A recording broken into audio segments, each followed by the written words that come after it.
Ay, thank you po, ma'am. Pandagdag talaga po. Gusto ko na. Para sa inyo yan. Thank you po, ma'am. Para sa inyo yan, ha? Isa na namang maswerteng kababayan natin ang makakatanggap ng dagdag puhunan this week. Matagal na ho kayong naglalako dito? 10 years old pa lang ako.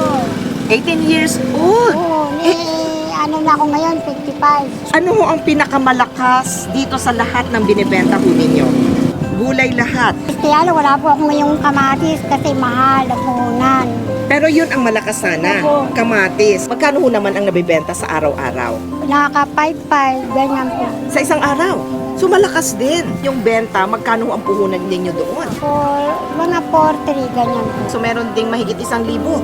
Dadagdagan natin ang puhunan ho ninyo. So ito po, Aning Sally. Ay, thank you, ma'am. Para sa Thank you, inyo ma'am. yan. Thank you po, ma'am. Para sa inyo yan, ha? Maraming salamat po. Thank you po, Lord. Talaga. Wala po ako sabi, ma'am. Naiyak ako.